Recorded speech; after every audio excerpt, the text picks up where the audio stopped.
High বন্ধুরা, আজকে আমি তোমাদের জন্য নিয়ে এসেছি আমার ছোট্ট ব্লগ কেশরিয়া জংশন।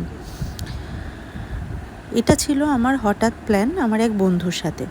আমি আমার শোভাবাজার অফিস থেকে র্যাপিডো করে ডাইরেক্ট অ্যাক্সিস মলে চলে গিয়েছিলাম। আমার বন্ধু ওখানেই দাঁড়িয়েছিল। ভিডিওটা আজ আমি একটু তাড়াহুড়োতেই বানিয়েছি, যার জন্য কিছু জায়গা বাদও হয়ে গেছে। তবে তোমাদেরকে বলে রাখি, আমার এই অ্যাক্সিস মল, এখানকার পরিবেশ আর কেশরিয়া জংশন কিন্তু খুব ভালো লেগেছে। ওর ভেতরের সাজানো, খাওয়া দাওয়া আর ওদের ব্যবহার প্রত্যেকটি খুব ভালো। কেশরিয়া জংশনের ডিজাইনটা ট্রেনের মতো করেছে, দেখতে একদম ট্রেনের মতোই লাগছে।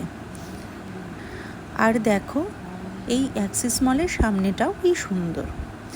তো আমরা টুকটুক করে এগিয়ে গেলাম কেশরিয়া জংশনের ভেতরে।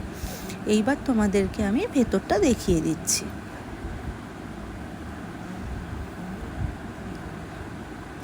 দেখো, ভেতরের সাজানোটা তোমাদের বলেছিলাম না যে কি সুন্দর।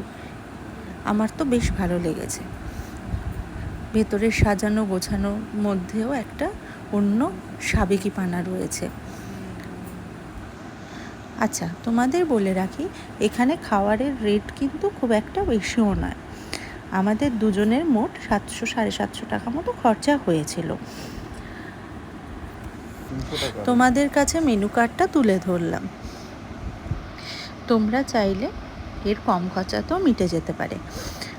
আমরা স্টার্টার নিয়েছিলাম, মেন কোর্স নিয়েছিলাম, লাস্টে আবার একটু কোল্ড ড্রিঙ্কসও নিয়েছিলাম। আচ্ছা, ভিডিওটা দেখতে দেখতে তোমাদেরকে এটা বলে দিই যে আমার যাতায়াতে কীরকম সময় লেগেছে। শোভাবাজার থেকে আমি র্যাপিডো করে এসেছি, তাতে ঠিক 30 থেকে 35 মিনিট লেগেছে আমার অ্যাক্সিস মলে পৌঁছাতে। আর এখান থেকে যখন ব্যাক করেছি তখন মোটামুটি 2 ঘন্টা মতো লেগেছে। আমি বারাসাতের দিকে থাকি, আমি ওখান থেকে ক্যাবে করে এসেছি। তোমরা চাইলে অন্যভাবেও আসতে পারো, ওখান থেকে যাতায়াতের খুব একটা কোনো অসুবিধা নেই।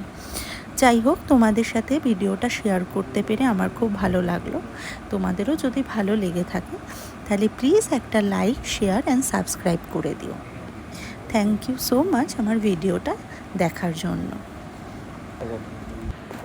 দেখেছো, এর মধ্যে তো তোমাদের বলতেই ভুলে গিয়েছি, আমরা লাস্টে ট্রিপটা শেষ করেছিলাম কিন্তু লস্যি দিয়ে। আর এই লস্যিটা ছিল মধ্যমগ্রামের ফেমাস লস্যি, তোমরা অনেকেই জানো অবশ্যই। একদম 1 নম্বর প্ল্যাটফর্মের পাশে।